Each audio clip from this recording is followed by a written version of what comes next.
am destiny incarnate. Inexorable and inescapable, you are nothing.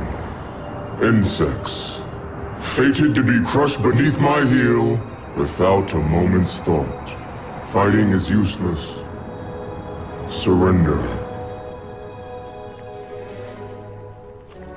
Not today. Not ever. Oliver died so that we could continue to fight.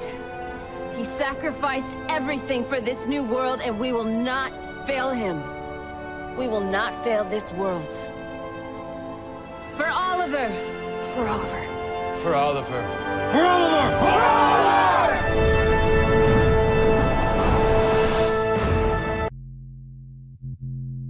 And here we go. It's the comic book bullies. Man, you come right out of a comic book. It's the comic book bullies.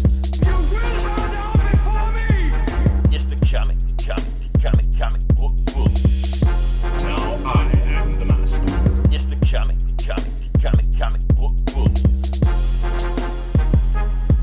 It's the comic book bullies. Welcome back to the Comic Book Bullies. Where Nerd is a new bully. I'm your host Leroy, aka the studio formerly known as Fox Studios. With my co-host. This is Eli, the grindcore Jedi, I guess. There we go. That is a thing. We just made it trademark LLC.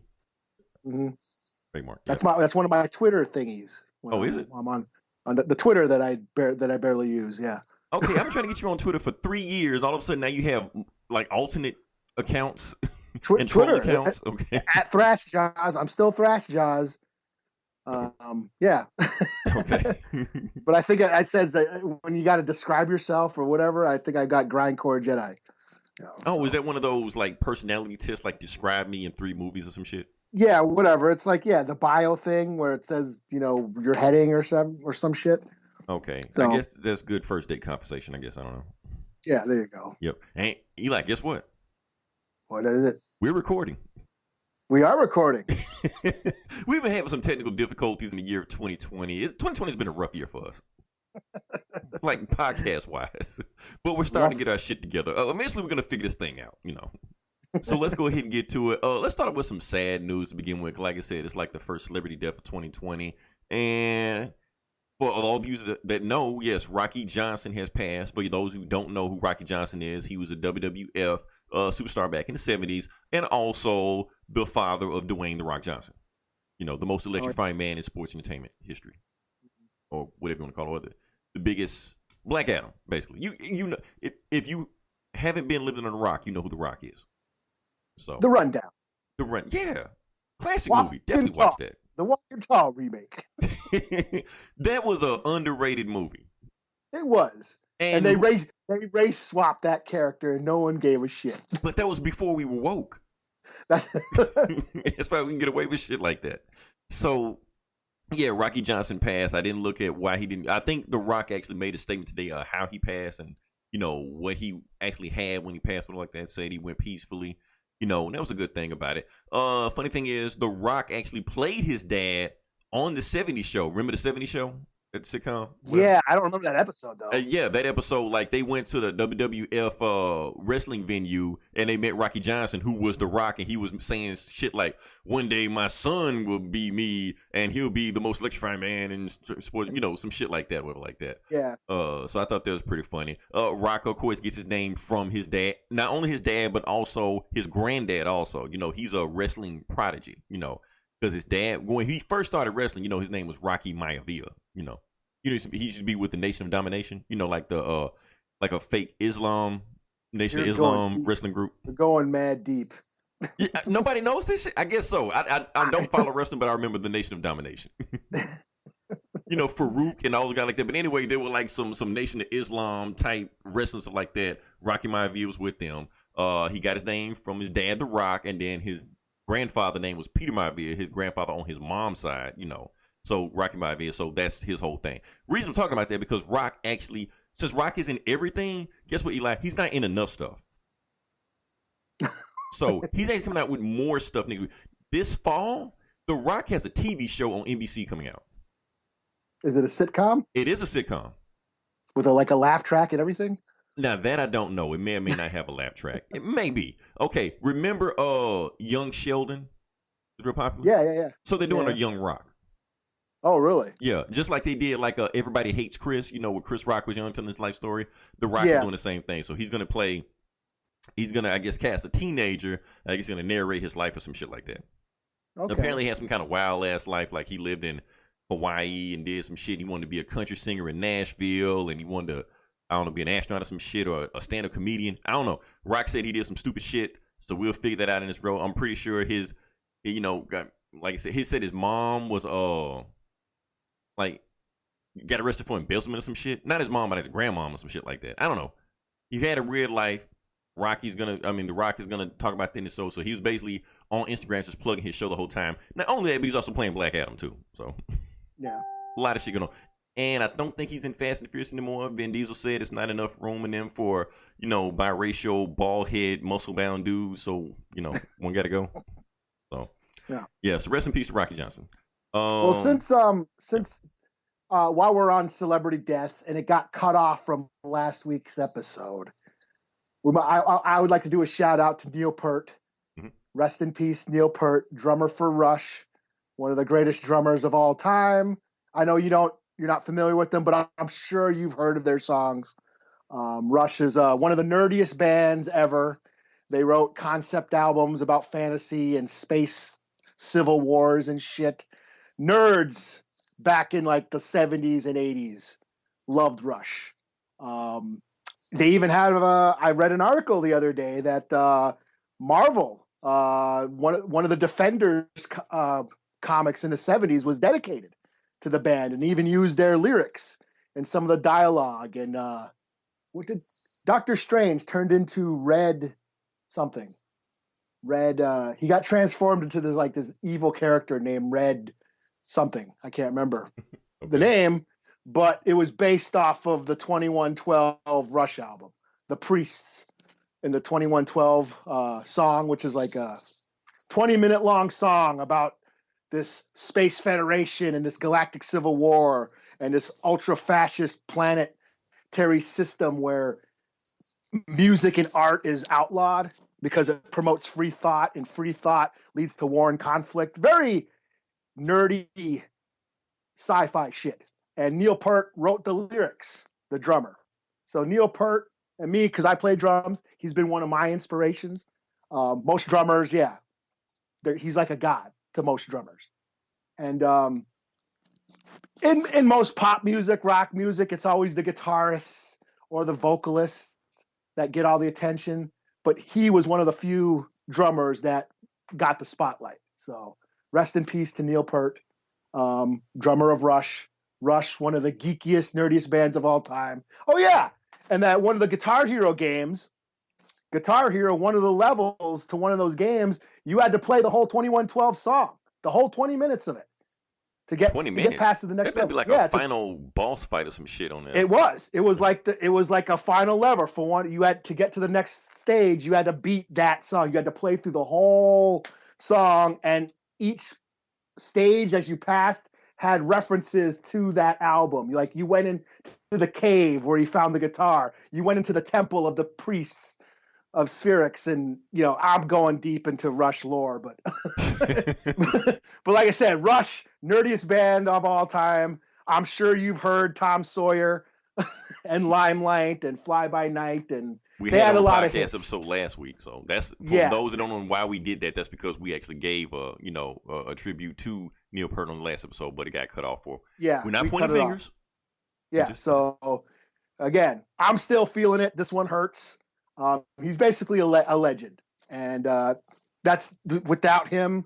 Rush is done now. Rush is no longer a band anymore because you can't replace Neil Peart. So yeah, rest in peace to the legend, the god, Neil Peart, best drummer ever. So rest in peace. Yeah.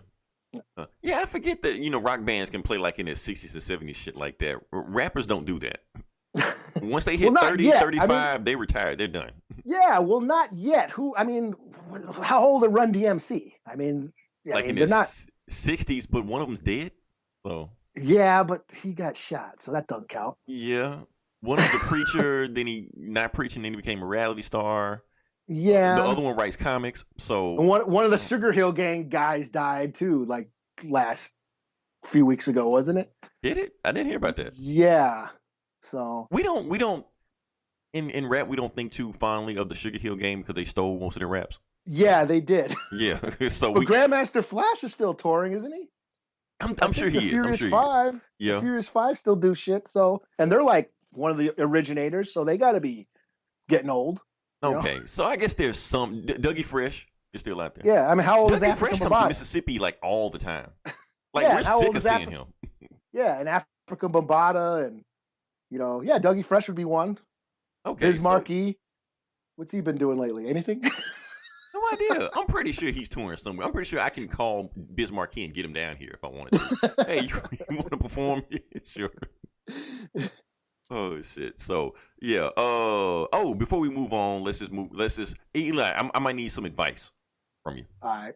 Okay, so I was in the grocery store and I saw this flyer out that in our music hall, like our opera house or our playhouse or something like that downtown, the Mississippi Symphony Orchestra, whatever they call themselves, are doing a Star Wars orchestra night. No shit. And they're gonna be playing this the musical score of John Williams' score from like episode 1 to episode 8. I don't think they're gonna do 9, but I don't think that sound they haven't learned it yet, which I'm cool with that. But from 1 to 8, they're just gonna play the whole night of just Star Wars music, like but in a live orchestra band. I'm just like, well, hell yeah, I want to see that. So Yeah. but my question is, what do I wear to that? I mean, because it's basically an opera house. They usually go there to do plays and shit like that. So do I show up? So for, like, did you want to dress up in your stormtrooper gear? Or that's what I'm whatever? wondering. Do I cosplay as Darth Vader? Do I wear my Sith Happens T-shirt? Is it a black tie event? What do I do? I don't know. Yeah, that's a good question because I've heard they've had those around here too. I never went to them, but they are at like the opera houses and Right. the bougie music halls that I've never been to. Right. That's So- exactly what it's downtown and in a nice area, so you just can't just dress up like anything. Do I need like a tux and a monocle with a little watch? After they finish playing, Duel of Fates, dun, dun, dun, dun, dun, dun, dun, Yeah. brother. Yeah, with the little binoculars on the stick or whatever. Right. I'll bring you back the playbill and show it when it's done. It's 2 weeks from now, so I'll let you know how it goes. Let's see. I guess we can move back to the actual podcast. Quit fucking around. All right. Yeah. We've been lollygagging too long. So let's just jump into it. So, yeah, this is where the part of the podcast where we talk about the box office numbers. And like I said, it's January, where it's usually like a dumping ground for movies. But I just go ahead and just say what's been going on so far. So, Eli, give it to me. What is the number 1 movie of the week? I was heard it was your boy or your boys. My Bad boy, Boys. yeah. Finally Boys. back on top. Is he back? He's back. Big Willie style. Return of the Mac? Right. Well, that's another guy. But yeah, Big Willie style. This is get jiggy with it. Yeah. The So- Millennium has returned. Willennium. Yep, we're here. And Martin Lawrence, Big Mama, is back. So Bad Boys for Life topped the number 1. It's not a Disney movie. It's a Sony movie that wasn't helped made by Disney. So good job for them. Yeah. No. So and yes, I did see it. Oh yeah? Should I give a review? Do it. Might as well. All right. So yes, I'm gonna talk about the movie. I'm just gonna talk about just base movie. Not gonna do spoilers or anything like that. So if you want to watch the movie, that's fine. Now, like I said, this is Bad Boys. Believe it or not, contrary to popular belief, I'm actually not really a fan of this franchise. Like I thought they were okay. Yeah. Like I said, I felt like Martin Lawrence and Will Smith in the other 2 movies, I felt like they didn't know which role one was gonna play. I know they say one guy is a badass and the other guy is a cool comic. It's basically like, a younger version of Lethal Weapon. It's basically that thing. But they pretty much just play the same guy. They're both trying to be comedians. They're both trying to not be the straight man. They're trying to one-up each other, and they kind of just come off like one note. And on top of that, Michael Bay is directing it. So that just makes it even worse. I mean, the first movie was okay. But that first movie was actually Michael Bay's first movie. So that's like made his career. But the second movie was like in the mid 2000s where Michael Bay was at his Michael Bayness. So all the shit you hate about Michael Bay, it was just Bay at his Bayness. And everybody else loved it. Everybody else came out like, oh, this is the greatest movie ever. I love Bad Boys 2. I'm going to watch the movie 3-4 times. And it's like, I can't sit through that shit again. I just can't. Sorry. It was just too much for me. So that being said, we're talking about a movie 17 years after the second movie was made. Now, normally that means that the movie will completely fail because movies being made after that long of a gap just never work. Almost never work. This, on the other hand, Eli, did work. Oh, yeah? Yeah, it worked. I'll be honest with you. I'm going to go on a limb and say this. This is probably the best movie of the franchise. Wow. I think so. I'm going to tell you why. Was there a Bad Boy? Was there a Bad Boys 3? This is Bad Boys 3. Okay, yeah. Yeah. I know it says Bad Boys 4 Life in it, so you're thinking like, well, shouldn't it be the fourth movie? Like, no. Yeah, I guess maybe I thought I missed one. I mean, that would be better marketing, you know. But basically what the movie is that I feel like, because here's the thing, they're no longer boys. Both of them are 50 plus in this movie. And the funny thing is they keep making jokes about that. They make it painfully obviously dudes are past their prime. You know, everybody lets them know there's like a younger group of police officers that they keep, you know, going back and forth with, you know, like them versus the millennials and shit like that. Basically going crimes and the shit that they used to do in the old movies. They realize they can't do that stuff anymore. And I feel like that since Will and Martin are more comfortable in their roles now, they don't feel like they're competing anymore. They feel different. They actually feel like the roles they were designed to play now. Like, instead of both of them trying to be the funny guy badass, Will Smith is wriggling himself to the badass. He'll say some quips every now and then, you know, some funny one-liners, shit like that, but he's not trying to overtake the movie, you know, trying to out Martin Lawrence. So he's the badass, and Martin Lawrence is there for the jokes. He'll do some badass shit every now and then, but like I said, Martin Lawrence is way past his prime in these movies. At least Will Smith kind of looks like he can do this shit, but you can tell he's a step slower. Martin Lawrence look like he doesn't look believable in this shit at all. You know, he actually lost a lot of weight for this movie, but you can tell that he's still not in action movie dude shape. In fact, I may have to watch the movie again, but it's a lot of scenes of Martin Lawrence from the chest up or like from the stomach up where you really don't even see him walking that much. And it's clearly in some of these scenes, there are CGI stuntmen with their face over these guys. Because there's no way Martin Lawrence can move that fast. So that's just me. So like I said, they go out they go make a point to point out that so they have different personalities. They feel like different people in these movies instead of just the character, the same guy. The movie is not directed by Michael Bay this time. But well, no shit. Yeah, but if I didn't tell you that, you wouldn't know that. Because there are several shots in the movie that straight up, you know, are ripoffs or callbacks or sendbacks to the old movies. Like, I remember that from the old movies like that. But here's the thing. You know how I kept saying, like, the thing you want to always associate Michael Bay's name with is bombastic. So, like, it was just over excess. Like, Bad Boys 2 was just too much for me. I think it was just too much. It was just throwing too much shit at you. This movie feels dialed back, where they don't feel like they're superhuman. They don't feel like they're bulletproof like that. They feel like the stakes are mainly because they're slower. They're slower and they're older, and they realize they're past their prime and they can't do the shit they used to do. So the stakes do feel higher for them. Also, there are some scenes, there are some parts in the movie where this is actually the most serious of the Bad Boys movie. There are actually some serious dramatic scenes in here. You know, to actually, you know, catch your attention like, oh shit, I didn't expect that to happen. You don't expect that shit in a Bad Boys movie. Bad Boy movies, since they all been directed by Michael Bay, like every other Michael Bay movie, are supposed to feel like 2-hour music videos. This felt like a movie. Like they had, you know, conflict, drama, you know, arguments between themselves. They never argue between themselves. Whenever they did argue with themselves in the past, it was always like jokey jokes and shit like that. This one actually had arguments like, oh damn, are they gonna recover from this argument they just had? You know, they're supposed to be brothers, you know, but that stuff happens in the movie. So, like I said, I'm not gonna give away. And there was about 3 shocking moments in the movie that was like, oh, I didn't see that coming. So overall, it came out again. Like I said, it's not a run out and go see movie. It's not gonna win Oscar or shit like that. I'm not gonna win Best Actor. I'm just saying that if you want to go see a good, fun action movie, you can do worse. I'm gonna go ahead and give it a 4 out of 5. No shit. Yeah. You know what? I never really minded the Bad Boys movies.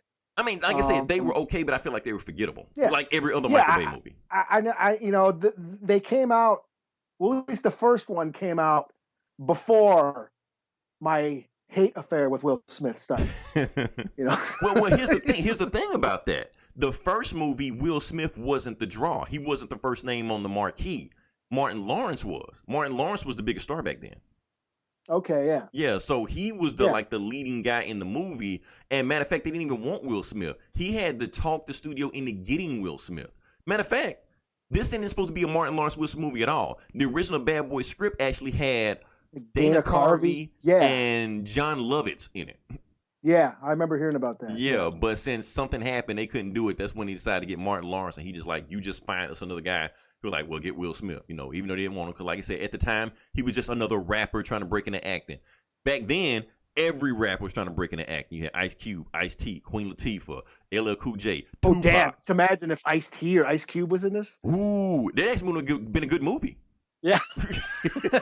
That's the thing, because they can pull that shit off, you know. Yeah. But I think because I watched Trespass not too long ago, and I still liked it. but I guess what they were trying to do, because like I said, if they were trying to cast like Dana Carvey and John Lovitz, I guess they were trying to cast comedians in the role, you know. Yeah. So it was supposed to be like a buddy comedy cop flick. yeah, Ice-T is a little bit too hardcore for that type of shit. Yeah. Remember because Ice-T won't do shit. Remember in Tank Girl, the movie Tank Girl? Was he in that? Yeah, he was one of the kangaroos. You know, I didn't make it past the first 10 minutes of Tank Girl. Sorry. Well, in Tank Girl, there's Booga, the mutant kangaroo, and there's a whole crew of them, and Ice-T is one of them. Now, at one point in the movie, the kangaroos do this like ritual dance, and they get up and start dancing all goofy, and Ice-T is the only one who ain't dancing. He's just sitting there. You can just tell, I ain't doing this shit. You put me in all this makeup and prosthetics. I ain't dancing around like a fucking dumbass. Like he just did New Jack City. He's not going to do this shit. So. Yeah, I ain't dancing around in no circle like a. So that's my thing. But yeah, if they had those actors, the movie would have had a completely different tone to it. So yeah, I think, and I'm not going to spoil it, but I will say this: the ending of a movie does set up a sequel. Oh, no shit. And they've already greenlit Bad Boys 4. Okay. Yeah. So before this so that movie one would came be out. Bad Boys Forever with the number 4. That would be too confusing, but that would make sense because they wasted the 4 life on this. But it ain't a 4 though.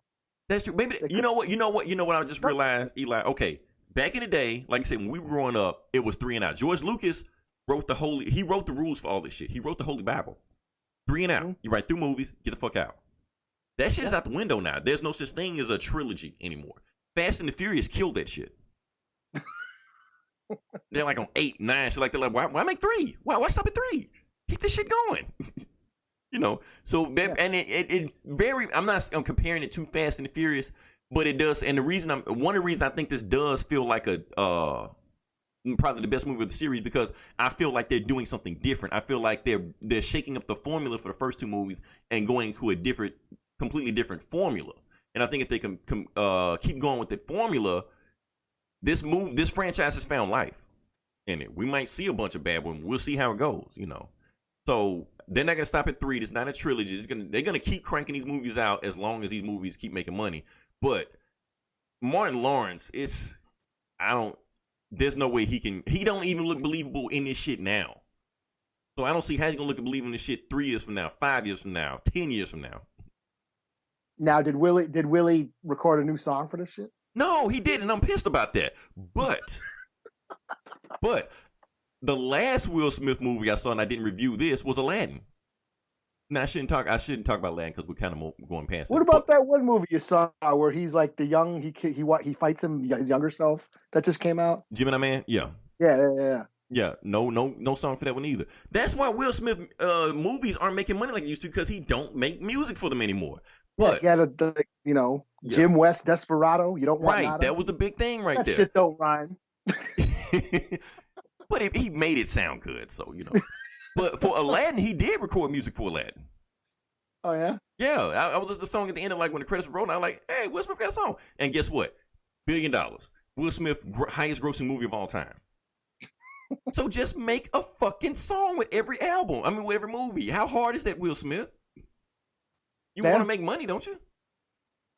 I'm sure he does. And so yeah, but this looks like honestly, I think this movie has almost outgrossed all the other Bad Boys movies also.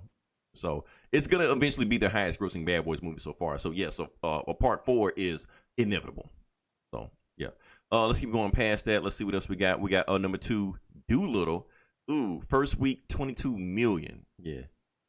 Oh, that's the Robert Downey Jr. The Robert Downey Jr. movie? Yeah, not the Eddie Murphy one. Yeah, the Robert Downey Jr. one, and Doolittle was named correctly. Yeah. I don't know. They I'm hearing the Was buzz this about so that there's no doctor on the beginning of it? no doctor. It's just Doolittle. So this is the gritty reboot, right? like Man of Steel, Right? Because that's The what Dark we need. Knight, Doolittle. Now I thought this was a Disney movie. This is Universal Pictures. I'm confused. So Oh shit! Disney can't give him any money. Oh man. I don't know. And I heard he's a dragon in it, but I don't give a fuck about Doolittle. I guess it's hard for these actors outside of Marvel. I'm just saying, it's a cold world out there. Don't worry, he'll be revealed to be a Skrull 5 years from now. Everybody, calm down. Yeah. Okay. Number 3, 1917, still hanging in there. I'm pretty sure it's gonna win Oscars left and right when the Oscars come out. Number 4, Jumanji: The Next Level, still hanging in there. Number 5, Star Wars Episode 9, Rise of Skywalker, still in there. Cool. Fifth Did it week. reach $1 billion yet? Oh yeah, it reached $1 billion, but it's like barely. It's like Okay. yeah, $1 billion. Whatever. Well, it did its job. Yeah. I didn't Did think it was though? gonna. I didn't think it was gonna reach $1 billion. I mean, it did. I mean, I knew it was gonna reach $1 billion, but it's like let me click. Let me see. I mean, it did it, but it's like barely over $1 billion Yeah. in its 5th But- week. So it's just like Yeah, but still, now. Yeah. After Solo, I mean, I was questioning it, and I don't know. We can talk about Star Wars. We talked about it at the ass so much, so we'll wait till something crazy happens. Well, I guess we can talk about it briefly. George Lucas took a picture with Baby Yoda. Boom. There you We talked go. about it. Okay. Like Number like 6. Jesus holding a lamb, right? I mean, I'll be honest with you, Eli. That pick to me was kind of emotional. I thought so. I felt the emotion from the pick. I mean, technically, if you want to look at it metaphorically or symbolically, he's holding his grandbaby. Wow. I mean, think about it. I mean, like Star Wars is his baby. That is true. Yeah, and now like Jon Favreau and that other guy, whatever his name is, they started a new thing. They Filoni? actually, yeah, that guy. Okay, Yeah. so like they started, well, not the Mandalorian, but it's another showrunner they have that's helping out Jon Favreau. He is not him. It's not just him. It's him and another guy. But like I said, he's the same. Well, whoever the same guy that did Star Wars Rebels and Clone Wars, he's the same guy doing Mandalorian. So it's all that shit is connected. So like he's the new blood, the new generation.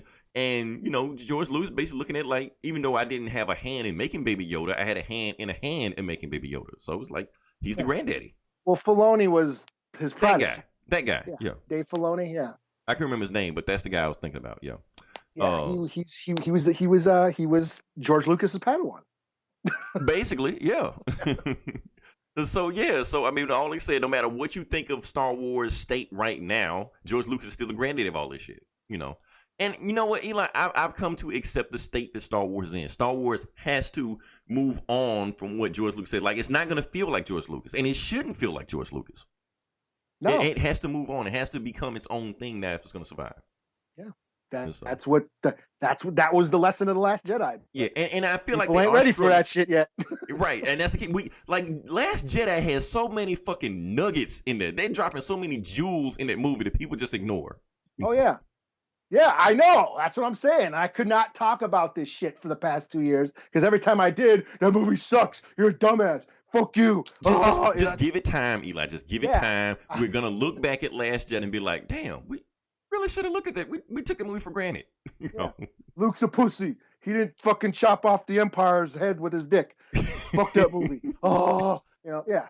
That's all they wanted to see was Luke kick ass. And I mean, for some reason, my favorite scene in that movie was Kylo Ren, just when he was just saying, like, let the past die. Now, looking back at it, I realized that everything he was saying was full of shit. Because he was just saying to Rey whatever he needed to say to get her to join him. But he was making sense. And the way Adam Driver was just acting the scene was just, no, you're still holding on. I'm like, yeah, I feel like you're on the dark side. Shit. yeah, I mean, it's all a nudge to fandom too. I mean, those kids Yeah. in the stable talking about Luke Skywalker, the legend of Luke Skywalker. That's us as kids playing with our fucking toy. Okay, I'm not going to go down this rabbit hole, but yeah, that's what that's about. You know, I saw that shit the first fucking viewing, and I was like, damn, this is deep. And I couldn't wait to talk about it. And then next thing you know, everyone's fuck that shit. Reuben Johnson, fucking piece of shit. And yeah. Oh well. Yeah. He didn't give a shit. He's crying. He's got to go to the Oscars and win some Oscars. Yeah, so he's nominated for shit. Yeah, he'll be fine. Yeah. I wonder what his speech is going to be. I want to thank Star Wars fans. Number 6, Just Mercy, the movie that my mom really wanted to see. I don't know what that is again. The Michael B. Jordan movie. Oh yeah. Just in time for MLK. Oh yeah. It is next week for MLK. The reason I didn't say anything about that because in Mississippi they don't celebrate Martin Luther King's birthday. They actually call it Robert E. Lee Day. You know, the Confederate general. Man. Yeah. So, but they'll have some good Robert E. Lee sales, you know, that day. What's that scene in Django where Schultz is like, if you guys would like to go to a more enlightened part of the country. Right. Follow the North Star. Oh man. But yeah, Just Mercy came out. I don't really know what it's about. I know it's Michael B. Jordan and Jamie Foxx. My mom, like I said, my mom fell asleep on Star Wars, but this is the movie she really wanted to see. She saw it on her own, called me about it, gave me back about 10 texts back and forth about how good this movie is. Oh, I think Michael B. Jordan, he's such a talented actor. I'm sure. Hopefully he kept his shirt on in this movie. I don't know. What do we have here? Number 7, Little Women. Number 8, Knives Out. Like I said, Ryan Johnson. He's destroying Hollywood. Number 9, Like a Boss. I think you told me about what that movie is. I completely forgot. No, you didn't tell me what that movie is about. That movie is a Tiffany Haddish, Rose Byrne, and Selma Hayek movie. That looks like shit. They said it's shit. Yeah, it looked like shit. Yeah, Rotten Tomatoes is not very kind to that movie. Yeah. And number 10, Frozen 2. So, like I said, so Disney hasn't just dominated the market yet. 'Cause like I said, 2019 was Disney's year. I read some kind of crazy report that they might have accounted for 80% of Hollywood's budget last year. Yeah. Like their gross or some dumb number like that. You know, but they haven't got started yet. But don't worry, when they get started, they're gonna get started. So that's pretty much it from there. What else? When can we go with that one? Before we move on, can I talk about The Crisis? Go ahead. I guess we'll talk about The Crisis. Yeah, I didn't watch it. Sorry. It's cool. It's cool. Like I said, you saw the figured I should have because I've been cooped up all fucking like the last 2 weeks, not doing shit. I don't know how you held off, Eli. As soon as that thing was uploaded, I was like the midnight. I was there. I missed it. I wasn't paying attention. But have you heard anything about it? No. I mean, so do you mind if I spoil it?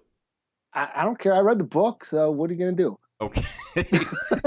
my fault. I forgot you're a purist. I know the story. You're a purist. You know the source material. Yeah, I mean, I'm a filthy casual. I know. You know, I know the Joker ain't in it. But guess who is in it? Okay, who? Ezra Miller. Oh, I did hear about that. That's right. Yeah. But see, the thing was, that was spoiled for me before I could watch it because, like I said, I couldn't watch it live. So I had to wait for the CW app to upload, which didn't upload till midnight. So by the time I went on social media, on Twitter and Facebook, it was trending. Ezra Miller. I'm like, oh, fuck. Damn, I want to see that live to see what that situation would have felt like. So it was funny, the interaction, you know, like Ezra Miller, because basically, to give you a background, what happened was they got trapped, you know, in the last episode, they got trapped in the Venture Zone and like limbo or some shit like that. And the only way they can get back to where they need to go through the Speed Force. It went to the Speed Force. That's where he saw Ezra Miller's Flash. And they just kind of like bumped into each other like, wait, what you doing here? Like, what you doing here? Like, and Ezra Miller looked at him like, who are you? You're like, well, I'm the Flash. And then he looks at you like, the Flash? Huh. That's a cool name. So Ezra Miller actually gets his name from the CW Flash. Because they never called him that in Justice League. I guess. I don't recall that either, yeah. Yeah, I mean, but most of them never got called by their names anyway, so I thought that was pretty cool right there. Just them interacting with each other, the funny banner, oh, I'm Barry, how you doing, you know. It kind of confirms my suspicion that no matter, like, there is a multiverse, but there's only one Speed Force, So every speedster in the DC multiverse only access one area. I know that doesn't mean shit, but it makes me feel better. I'm happy with that. You know, satisfy my brain. So that was cool. Ali, like we said, he dies, becomes the Spectre. So he does become the Spectre. He fights the Anti-Monitor. They fight. Yeah, I was wondering about that. Yeah. Yeah. Okay. So he does become the Spectre. He gets all powerful, shit like that. Fights the Anti-Monitor. They fight, reboot the universe. And when they reboot the universe, so you remember how they had all these Earths and shit, like Supergirl over here, Black Lightning's over there. Nope, now they consolidated one Earth, just like in the comic. Okay. It's just like you remember. So now there's one, but there's still a multiverse. So all the CW shows are on one Earth now. So now Supergirl, instead of hopping over to another universe to go chase her, she's just across town. He can just walk over there, like that. And matter of fact, they were talking to people that they saying it's been like this whole time. For instance, there's a cameo from Marv Wolfman. Now, for everybody who's not Eli, that's not a purist, I'll let you know who Marv Wolfman is. Marv Wolfman is the original writer of the Crisis on Infinite Earth comics. So he shows up, and he basically sees Supergirl and Flash, fighting. When fighting a bad guy, whatever like that, and he just walks up to him like, yeah, sign this, make it out to Mars like that. And we're like, both of us? Because, they say on different Earths. They're like, yeah, I know you guys. You guys been fighting together like forever. Sometimes you have a Green Lantern. Sometimes you have a Legend of Tomorrow here and too, Then they're like, okay. So basically the universe has been rebooted. Things have been changed. We don't know how much stuff has changed, but there are changes in there. We don't know. Now, the comment I made on Facebook that had people confused when I said Marv Wolfman, you're no Stan Lee.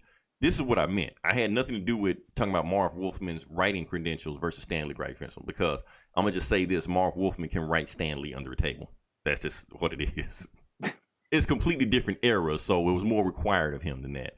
But that's not what I was talking about. What I was talking about was the cameos. Because the thing is, when Stan Lee, even if you don't know he writes comics, when he's on screen, he demands the screen. He demands screen presence. Like he chews scenery. Like it doesn't matter who's on the screen with him. Robert Downey Jr., Chris Evans, Lou Ferrigno, whatever. You're like, hey, that's Stan Lee. He sticks out. Marv Wolf, on the other hand, as for his acting abilities, he's a great comic writer. Like, well, I don't even know what the guy looks like. So that's the thing. Like, this the thing when I watched him. I like, okay, it's an old guy walking up to Flash Supergirl. I didn't think twice about it. But he started talking. I was like, damn, whoever this old guy is, he is a terrible actor. Who the fuck is he? He basically sounded like he was in a porno. Hello, Supergirl. Hello, Flash. Thank you for saving the day. I'm like, what the fuck, Mark? Make this out to Marv Wolfman. Need your pipes cleaned? Like, I hope this is the... So we just spoke Rule 34 into existence. Marv Wolfman 34 with Supergirl. So yeah, so that's what I was talking about. Like, Marv Wolfman is a terrible actor. That's why we took Stan for credit. I mean, took Stan for I forgot where I was going with that. But yeah, but I guess you can't expect comic book writers to be great actors. And then I actually looked up some of Stan Lee's old interviews. He actually is a trained actor. Like, that's some shit he just naturally, it is some shit he naturally did, but yes, he is a trained actor. He always studied acting. He wanted to be an actor / comic writer. That's why he was so natural on screen, because basically the screen presence Stan Lee took for granted. That's what I meant to say.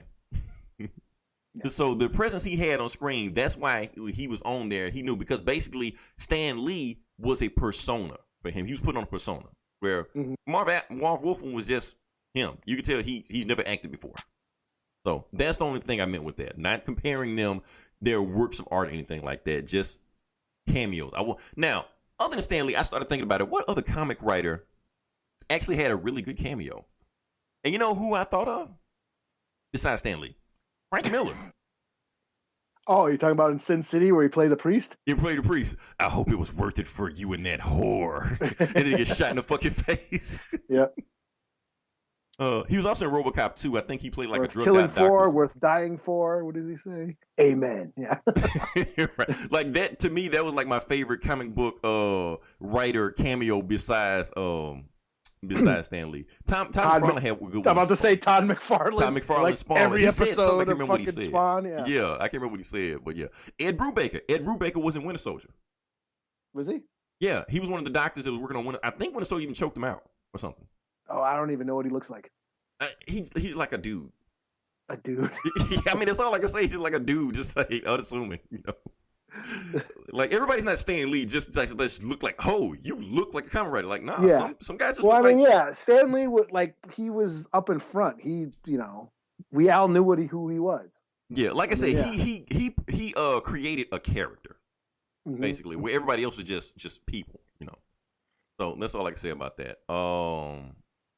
Overall, I'm gonna give the Crisis. I'm gonna rate it. I'm gonna rate it. Oh, there is one thing I do want to say about episode 5 of Crisis. Episode 5 of Crisis went completely Legends. Now, you know what I mean by Legends, like Legends Tomorrow. Legends Tomorrow was the most like wonky, offbeat, insane DC show they have, which is why it's the best. Because they just do insane shit. So they had to fight Bebo. Now Bebo is actually like a doll that they have. It's like their version of Teddy Ruxpin like that. But something happened where some timey-wimey bullshit happened where Bebo was teleported back to the Viking Age. And when they saw Talking Doll, they started worshiping it as the god of war. So it actually affected our timeline where we stopped worshiping Christmas and Jesus Christ and start worshiping that doll Bebo. So they had to go back in time to change the time so we wouldn't worship a talking doll again. And they had to fight that doll in this show, which I thought that's the weirdest fucking shit, but I love it. I'm glad it's here. Overall, give it I'm gonna give it a 4.5 out of 5 because they really put some hard work into it. Look, Crisis on Infinite Earths is the most epic comic book story of all time. Period. I don't even think you can top it. You can try. There's been some attempts. You know, Jonathan Hickman, all the shit he's doing, there's been some attempts, but nobody has ever actually topped Crisis, and I don't think you can top it. DC has been trying to top it for decades with Final Crisis, Infinite Crisis, and Crisis, and whatever. Can't top it. So, but they're doing it on a TV budget. So it's only so much they can do, but for what they pulled off, some things you're like, you could have did better. Some things I was like, damn, you did pretty good for what you had, you know. So I'm gonna give it a 4.5 out of 5. Can't give it a 5. Somebody asked me today, like, hadn't seen, like, have you seen Crisis? What's better, that or Endgame? I'm like, look,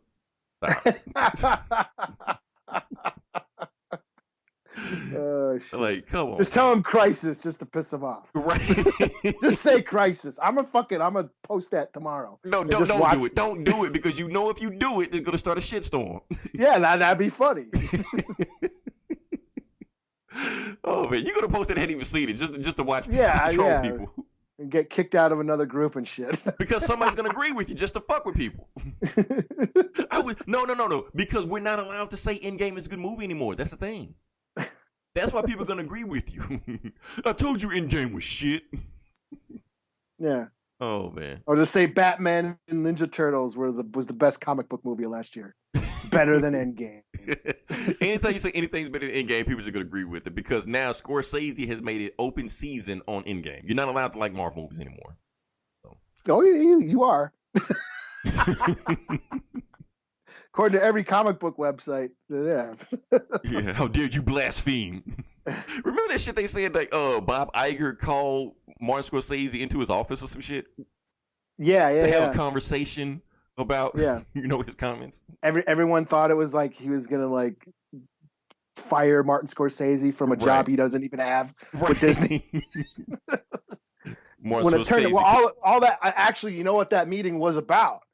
What was it about? Whatever movies that he had at Fox. Yeah. That it was about that. It was about the rights to his movies at Fox. Oh, that's what the fuck, man? So that's what it was about? Yeah, that's what it was about. Because Disney owns Fox now, and well, now you have no, it's not Fox anymore. Or whatever, yeah, or 20th Century Mouse or whatever the fuck it's called. Yeah. That's what that was about. That's what the meeting was about. Everyone thought, Martin Scorsese. But the way they wrote the story, that's what made it sound like. You know, like next report you're gonna read, Martin Scorsese committed suicide with 2 bullets in the back of his head. You know? Yeah. They calm the fuck down. Oh man. Well, one thing we're gonna talk about before we move on there. Let's talk about this Watchmen thing. Okay. Okay. Yeah. We were like I said, this news broke because, like I said, season 1 ended. And now HBO saw how much money the series made and how much, social media attention they got with it. They were like, we want a season 2. And the season writer and the show writer, Lindelof, I think his name is. Yeah, Damon, Yeah. Put his foot down, walked away from it, said, no, I'm not doing it. You know, what's that saying? What's the saying Warsack said? the HBO executives will say, "Save us," and I whisper, "No." I completely fucked that line up, but you know what I meant when I was going with that. So he walked away from the show. There will not be a season 2 of Watchmen. And Eli, everybody on the social media and the internet were sad except us. Yeah. Yeah, we were the only ones that weren't sad about it. You know. Gomer too. He was like cool. Yeah, but he actually was cool with it. He was actually cool with it. Even though Gomer hates everything. He says he doesn't hate everything, but he does hate everything. So. Yeah. So anytime he likes something, that means it's really good. But yeah, and the funny thing is, like, everybody else was happy. And you know, and the funny thing about it, people that haven't watched the show, they were like, "Good, I'm glad Wokeman isn't coming back." Fuck that show. You know, hadn't watched half of the first episode or some shit. You know, but the funny thing is, we were happy not because it's a bad show, but because it's a really good show. Matter of fact, this show was so good, it doesn't need another season. No. Because the only thing they can do is fuck it up. It needs to be a one and done season. People keep asking, but what about the ending? What is going to happen at the end scene? I want to know what happened. Don't worry about what happened. Whatever you want to think happened, that's what happened. That's the fucking point, is not knowing and discussing. That's the point. Yeah, we don't need everything over explained. It doesn't have to be a fucking soap opera. Everybody wants everything spoon fed to them. Yeah, because nobody can fucking think for themselves anymore. They need everything fucking, handed to them on a silver platter, told how to think, how to feel. Unpopular opinion. Now no. Seriously. I'm gonna piss everybody off right now. Oh, and I don't fucking I feel like I'm gonna be one of those people you pissed off, but go ahead. I don't fucking care. I've been sitting in this fucking house with a bum fucking hip, in pain for 2 fucking weeks. Now, see, Eli, just the rant. I gotta let week. Let loose. The dog is off the leash. Go for it. I'm gonna let some. I watched Endgame. Oh shit! Here we go. And here we go. Never run another man's room. So when Tony Stark dies at the end, they milk the fuck out of it for like the last half hour, right? He dies, and then there's that montage, and then he starts talking. He starts saying, you hear Tony Stark talking some shit while everybody's mourning his death. Watching it this last time around, I'm like, he don't need to talk. Take out that fucking narration. Put a fucking song over that shit, and we would get the same fucking effect. Put over one of the classic rock songs, put over an AC/DC song. In fact, I'm going to pick that AC/DC song. It's called Ride On. AC/DC, Ride On. Play that song over the montage of everybody fucking mourning Tony Stark's death, and we would all get the same fucking emotional feel instead of Tony Stark telling us how to fucking feel. I agree with you. And that fucking song would have become classic. Or whatever. Here's the problem. Here's the problem with your Simple Man. Leonard Skinner, Simple Man. Same thing. Whatever. Some classic 70s rock jam. Put it over that rock ballad, over that whole sequence. That song would instantly become a classic because everybody from this generation would define that song as the Tony Stark funeral fucking song. Yep. Just like I Love You 3000. And that's, yes. And that's cinema right there. That's without being so. And I know comic book fans and comic books, their dialogue is so required for exposition. It's that's how the stories are explained. Comic books are a 2-dimensional medium. It's just flat images, and you need those words to explain the story. Whereas film is another medium. You can do moving images and audio, but audio, it doesn't have to be dialogue all the time. It could be music. It could be no music, but you can convey that emotion without being told how to feel. And that's what I felt that scene was doing because, I admitted, I cried every time I saw the new Star Wars. I cried every fucking time, and why, but I only cried once the first time seeing Endgame. And it's like the second time around, okay, now they're really milking it. And part of it is because he talks and tells the audience what to feel, how to think. Because he's telling the audience is going to be okay. Yeah, basically. But here's the problem with that, Eli. What you're suggesting is too effective. That's the problem. And what's wrong with that? That's too good. Right. That's too artsy, you know. But that's this is a movie. This is a film. This is film. This is a different medium. We don't need to rely on the dialogue to convey that emotion. Because you know what? You know what gets me? The two scenes that get me in that, it's seeing Ned and Peter hug and the cheeseburger line. Those are the two scenes that got me. You know, that got me misty-eyed. It wasn't Tony Stark, blah, blah, blah. Yes, it's sad. I'm dead. Everybody cry for me, Argentina. You know, and they were even going to take it a step further. They were going to step further than that. They were going to actually, like when he snapped his fingers, he was going to the Soul Stone and meet his adult daughter. Yeah. And she was going to tell him it's going to be okay. Like, no. Don't do that. That is a cop-out. We need to understand that he's making a sacrifice, and the sacrifice he's making is that he's leaving his wife and daughter and Peter Parker, his son, behind. You know, we understand the weight of his sacrifice. And having his adult daughter, they're like, they should have left that scene in because dumbasses think that every single deleted scene should be in a movie. Like, no, that's not how it works. Some shit need to be deleted for a reason. So, yes, having his daughter in there, spoon-feeding the audience saying, we're going to be okay. No, that shouldn't be it. And like you saying, Tony, and I actually agree with you on that Tony Stark telling the audience that it's going to be okay kind of undercuts the emotion that could have came from just music, because just letting music goes, it lets the audience fill in the blanks themselves. Yeah. Some people that may be too much. Yeah. And we could all take that personal journey as a collective audience watching that same scene and what that character meant to us, what these movies meant to us on a personal level, instead of Tony Stark just telling us, you know what, be sad right now. Be sad for me. Be sad for blah, blah, blah, blah, blah, blah. You know, and I just thought, you know, this time around, I'm like, it could have been better.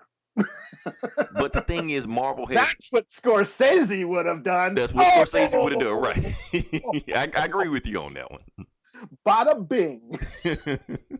That's the rant I wanted last week, but you said you were too sick and high to do that shit. So, but yeah, like I said, the type of tone that these Marvel movies are going for, it wouldn't fit. I mean, like I said, they want you to feel good walking out of these movies. Where Endgame should have been super depressing like that, but it's like, how far can you bend? You like they bend but don't break. How far can you bend before you break?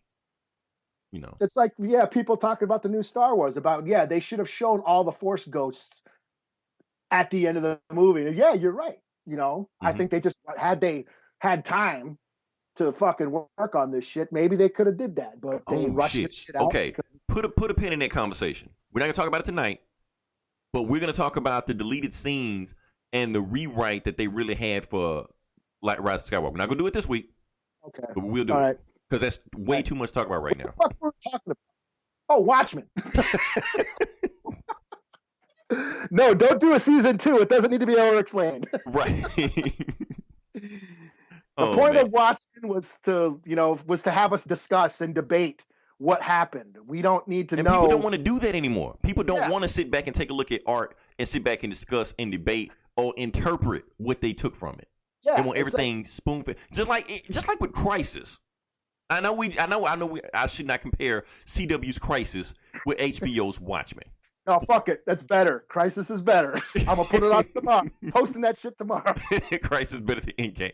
Because the thing is with Crisis, like I said, they shoved so much shit into Crisis because they were trying to, borrow from 50 years worth of, DC material and lore. They didn't have time to over-explain everything.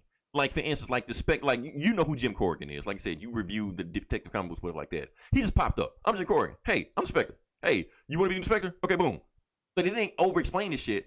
But if you don't know, but they gave you enough details to kind of know who it is, but they didn't just go on a long rant about who this guy is, what this guy is, where this guy's from, shit like that. Some of this shit, you kind of got to know.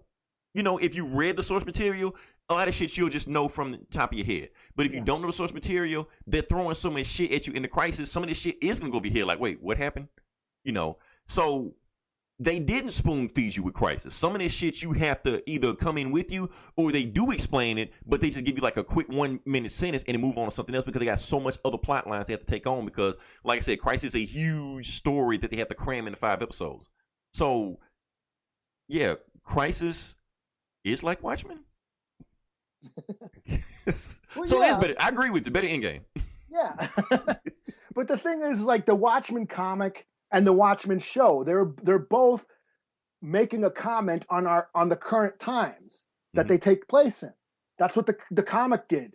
It made us question, the world back then. It made us question who has the right to govern and have that power to wield justice. Right. And they don't beat you over the head with an answer. Yeah, that's the purpose of the story. And this show, that's what it does. It's like, we're not supposed to know whether or not what's-her-face gets the power of Dr. Manhattan. Well, who has the power? It doesn't matter who has the power. We're just supposed to question, do they deserve that power? Right. Who deserves that power? If anyone deserves that power. That's what we're supposed to be talking about, and that's the point. And we don't need to know if she gets it or not. And then, okay, in this episode, she's God now, and this is what she's going to do with that power. What does this fucking matter? Right. But they Don't want to make it a soap over-explain, opera. Yeah. And the thing is, like, having a self-contained story, like I said, the season 1 of Watchmen, or the original graphic novel of the Watchmen. I'm going to call it comic, fuck graphic novel term. Okay, so like I said, they were self-contained. And that's why we could sit back and look at these works of art, or even like the original Star Wars trilogy when it first came out. It was 3 movies, works of art. We look back at it. It wasn't another movie for like 16 years, some shit like that. We sat back and studied and took apart every single frame of those movies. The Watchmen, they have spent so many like think pieces and discussions about that comic. The same thing with this TV show right now. Now, let's say that they kept the shit going. Let's say this is a comic book going, and we were celebrating the 500th issue of Watchmen right now. The first 12 issues wouldn't be a special.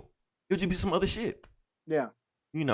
Same thing with the TV show. If they kept it going and we go to like season 5 or season 6, it would be special. Like The Flash, for instance. Like I named The Flash one of my favorite like TV shows of last decade, mainly because of that first season. Mm-hmm. We're on season 6 now, some shit like that. Yeah. That shit is nowhere near as good as it used to be, like. No. So it's because making that me look first season had so much. It was so much about who he was and his relationships to his family and his mom. That episode where he meets his mom and and what's his face, the grandson of Thawne, right? Fucking kills himself at the end. I was like, what the fuck? I mean, that was one of the most shocking moments in TV history for me. And still killed him, but whatever. But still, I mean, when that was like, oh shit, yeah. But now you look at the whole body of work, and Flash doesn't seem as special as it used to, back in 2014. And it'd be the same way if we did like a season 5 of Watchmen, or we on the 600th, 700th issue of Watchmen. Look at X-Men. X-Men used to be the shit in the 90s. I know you didn't give a fuck, but everybody else did. But now, like I said, now in like the 2000s and the 2010s, people are like, I don't give a fuck about the X-Men anymore, because they kept just cranking this shit out. And now Jubilee's a vampire, and Dazzlers or whatever the fuck, and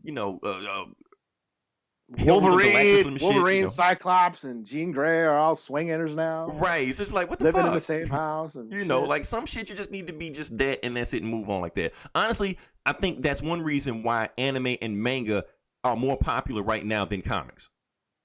And Western they're cartoons. one and done. Yeah, they're one and done. They'll be like an anime show that come in 25 episodes, 15 episodes, done. That's it. They never revisit again. That's it. Mm-hmm. In a beginning, middle, and end, and that's it. Like that. Where American works just keep going and going and going. Like let's name the CW show. Like I said, how many episodes was Watchmen? Like 10 episodes? Right. Not even 9. 8, 9, 8 or like 9. Every CW show or every show that's on network TV right now, like 25, 26 seasons every single year. Eventually, the shows get diluted because it's too much stuff. Yeah. Because you run out of shit to say eventually, even in one season. Mm-hmm. So, like I said, I don't know. That's my thing. Yeah, you get to the point now where they're doing these shows like Arrow. Arrow's last season, like the first season of Arrow last year was awesome because he was in jail and they did that unadapted Supermax screenplay. They did it on screen. Like those first 8 episodes was awesome. But then they ran out of shit to talk about. Okay, we can't just leave him in jail for 2 years, so now he's in jail. Now he's got to do some other bullshit. Now he's fighting assassins, and his sister came back from the dead that he never knew about and shit like that. And nobody gives a fuck about that shit. Yeah, he had a daughter. Like, I'm watching the Crisis that he had a daughter all of a sudden. I'm like, what the fuck? She's from the future that the... Never mind. That's what I'm saying. It just throws shit at you. You know, you have to interpret it, Eli. But that's my whole point. Can we move on past that? I know we went long about the Watchmen. I can't remember what we're talking about, but yeah, let's move past that. Yeah, sure. Okay, so now we're going to talk about the video game section. We're going to talk about the video games, and I actually got some shit to talk about this week because other shit I had nothing to say, but this time I do. So, sad news, Eli. We have some delays on some games. Mm-hmm. Okay, so the games that we delay, I don't have the news in front of me right now, but Final Fantasy VII Remake was supposed to come out, I think, in like May or April, something like that. It's got pushed back, so it's not coming out when it's supposed to. That Avengers game that we saw. Yeah, I heard about this. It got pushed back. It was supposed to come out like in March or May or some shit like that. It got pushed all the way back to September. You know, I want to play this shit, Eli. Damn it. I was actually looking forward to that. Yeah, I was like, fuck. I was saving money now to play that game. So now I don't have shit to do. So, and then another game that was supposed to be the game of the year this year, it's supposed to be Cyberpunk 2077. Yeah. That's the game that, you know, Keanu Reeves is supposed to be in. Yeah, my kid was looking forward to that. Mm-hmm. So that's supposed to be like the game of the year. They've been working on this game for like forever, you know. And that is supposed to be the game supposed to come out. I think the same guys to make Witcher. I think. Or whatever. So that game's supposed to come out. But now that got pushed back also. That's supposed to come out sometime like May or something like that. So all these games pushed back. So now I have nothing to play in like March or April, shit like that. So fuck it. I'll just keep going. I will say the game I have been playing lately, Eli, is Devil May Cry 5. I finally started playing it. Okay. Holy shit. That game is great. Yeah. You told me that. Yeah. I've always liked those games. Those games are fun. I know, but this game feels like it's a step better than the other ones for me. Yeah, and you can switch the characters. That's what I liked about it too. You can switch the characters and shit. Like the movement and the camera and the holy shit, the graphics are like amazing. You know, and just the shit you could do on the game like that. So yeah, I know a lot of people saying that game should have won Game of the Year, but it didn't win Game of the Year. But it might have been my Game of the Year. Because the funny thing is, like when I played Fallen Order, like that Star Wars Fallen Order game, I played it. Not like it's fun, but then there's something it became a lull in it. Well, Devil May Cry, I put the shit down like, fuck, I gotta play this shit again. You know, it's a difference, you know. Yeah, it's fun. I mean, those games are fun. It's fun. That's the thing. Like, games can be fun. Everything that have to be The Last of Us, you know, where it's a cinematic movie trying to, you know, win an Oscar or some shit like that. It's okay for games to be fun. Yeah. Like, yeah, I gotta go finally. I get a gun with 2 bullets left. Right. Or you get to the end. Now a cutscene comes, and the cutscene is so long that you just put the controller down, you just go get some popcorn, some shit like that, and your controller dies, some shit can be sitting there for long. Like, come on, man. I spent my money to play a game, not to watch a movie. Yeah. You know. Yeah. I say this shit, even though the new game just came out called Dragon Ball Z Kakarot, where it's just basically just Dragon Ball Z cutscenes. You know. But I'm gonna buy it anyway, Eli, because I want that shit. I'm a sucker. It's easy to get my money. That being said, we move on to the next part of the podcast. Sure. Okay, so this is the Comic Book Bullies, where we talk about comic books, and we're going to jump into it and talk about the comic books. And there is no X-Men this week. Thank Rao. No X-Men books. So we can talk about some other comic books that came out this week. And I'll be honest with you, this was a shit week. Yeah, it's quite light. I don't know what the fuck's going on. They really don't care about January or anything. I guess it's like the lull month. But yeah, I'm trying to think. Okay, the book I'm gonna start off with is Legion of Superheroes number. Shit, what number am I on? Let me see. You read past the first issue, I take it. I read the first issue, and I don't know what book this is. What the fuck? 3 issue. Legion is of it Superheroes 3 3. now? Yeah. Okay. Because I read the first one, I didn't read the second one, and now I'm reading the third one. Written by Brian Michael Bendis, you know. So basically, the book, I'm trying to remember what happened because there's so much shit, and they got these weird ass names in this book. Okay, so basically, Aquaman's trident has been stolen. Oh, that's right. Yeah, I remember that. Yeah, actually, the Legion, something happened in the second issue, so now they have the trident now. They go to some other world to talk to this guy named General Na or Crab or some bullshit, whatever like that. His son is one of the legions, and he don't like the legions. And like he like, you betrayed us by joining the legion. It's like that. But the reason they talk to him because they want to find out more information about, you know, Aquaman's staff. Because Aquaman's staff is like about to destroy the universe, some shit like that. But they don't know why. You know, they're trying to find out more information on why they're trying to do that. He don't appreciate them having to, you know, coming up to him or accuse him of anything. So he just started beating the shit out of the legion. You know, they eventually subdue him, and Mon-El, one of the Legion guys, he knocks him the fuck out. And then one of the dudes of their planet just say, "Oh, well, you're our king now because you knocked out our king." Like whatever. So they take him back. Meanwhile, the shit that we really care about, the main story, Jonathan Kent is here. He's been kidnapped by the Legion or been brought to the 31st century for some reason, and he's like, you know what? I want to be here alone. I'm gonna go get my best friend. So he goes back to the past or the present. Gets his best friend, brings to the future. Boom, Damian Wayne is now in the 31st century also. He's like, oh, this shit is pretty cool. Yeah, like cool. They're just walking around and shit like that while they bring this guy back, that evil general like that. They bring him back to the main Citadel portion of the Legion of superheroes. He breaks out again, start beating shit out of Legion again, and this time Jonathan Kent knocks his ass out. He's like, okay, you're done. Mon-El's is like, well, I knocked him out first, and you know, so they can have some kind of tension. But I think I don't know their history or anything like that, but I think Mon-El might be a descendant of Jonathan or whatever. I don't know. Mon-El. Mon-El, yeah. He's an L, right? I guess, yeah. But he's like I said, I don't know this shit. I guess because you never remember DC reboot shit so much, so he might have been at one time. Then he's rebooted to be. But he's Kryptonian, right? I don't think so, or he might be. It depends on. We just said he's related to Jonathan. Well, they hinted at he might relate to Jonathan. Well, it's Al though, right? Yeah, because I think here's the thing. Like I didn't even read this shit. Okay, I'm saying Mon-El is like a character made back in the '60s or some shit. You know, originally yes, he was a descendant of Superman's. You know, but then they changed it post Crisis, where he's actually like from another planet, but the same planet has the same powers as Kryptonians, but they have different weaknesses. Instead of kryptonites like lead, some shit like that. Oh wait, was this on Supergirl? Yes, same guy. Okay, yeah, this sounds familiar. Yeah, same guy. But like I said, it's Bendis. He didn't give a shit about post crisis. He did what the fuck he wants to. So he might have rebooted the reboot to change it back to where it was back in the '60s, where he might be a descendant of Superman / Jonathan Kent. You know. But like I said, they hinted at it. They didn't just come out and just say it. They just said he might be and then they got cut off because they started looking at Damian Wayne. And everybody saw Damian Wayne and start freaking the fuck out, like, oh shit, what the fuck is he doing? You know, he has to get the fuck out of here. And John's like, wait, what? Why y'all so scared of him? Like, he can't be here. He's like, first off, I want to know one thing. Why is it with all these 1,000 superheroes I have here, there is no bat-themed character among any of you? What the hell is going on here? Why are y'all so scared of him? Because if he's not allowed to be here, maybe I shouldn't be here either. And then before he can even start talking, Saturn Girl, who got her psychic powers, blinks out Damian Wayne's mind. So he didn't even remember even coming here, and she teleports him back to Gotham City back in the past. And she was like, okay, what the hell is going on? Superboy, that's what we've been trying to tell you. There's a reason why there are no bat people here in the 31st century.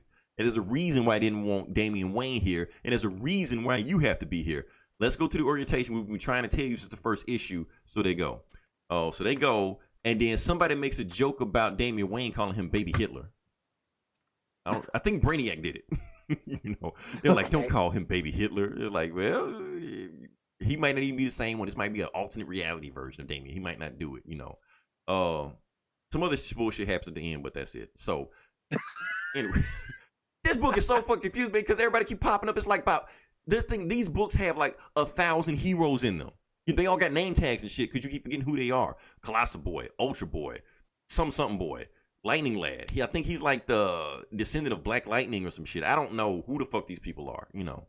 So, but here's what I'm thinking. Okay, so apparently Damian Wayne's supposed to be like grows up to be some kind of like evil asshole, some shit like that. And I'm wondering if they're tying that back into Grant Morrison's run. Because in Grant Morrison's run in Batman 666, that's the real book, that's the issue number 666. Batman either has a fever dream or he actually sees through the future of Damian Wayne as an adult who becomes Batman. But he wants to be a better Batman than Bruce ever was, so he makes a deal with the devil. So he can't be killed. So he just walks up on criminals shit like that. They shoot him. He can't be killed. He's immortal. He dies. And he just shoots him in the fucking face every time he sees him. I think he got like hellfire power, some shit like that, or whatever the fuck. So I'm thinking, are they trying to tie all this shit together? But I know they didn't because Bendis doesn't read other people's work. So I doubt that's happening. So anyway, book it 3 out of 5 out of 5. I don't, no, not 3 out of 5, just 3. Just fucking 3. 2.5 out of 5. I'm giving 2.5 out of 5 because Damien is on the cover of this book. It's the #1 selling book this week, and Damien is barely even in it. And then leaves after and they keep talking about some other bullshit that I ain't even heard of. So yeah, 2.5 out of 5. Bendis fucking up again, shoving legions down my throat. False advertisement. So yeah, fuck this book, man. I'm gonna let you go. All right. Well, since I barely read anything too, but since we're on DC, I guess I'll do the question. Okay. Number 2, Vic Sage. Vic Sage, yep. Black Label, written by some guy named Jeffrey Lee Meyer. Oh yeah, Comic Cast, they're really gonna shit on us now. How dare you besmirch, you blasphemers. So this is just weird. I mean, the last issue, the question, he like went into this, was it he found this mask and then he put it on and it took him to like this other time period. Oh, I don't know, I didn't read this shit. And so this book takes place back in the Old West. Okay. So, and it's Victor Zsasz. What? Yeah. And Victor Zsasz is an asshole who like kills Indians, and he's got a dark, the darkened heart and all this shit because he's a prick.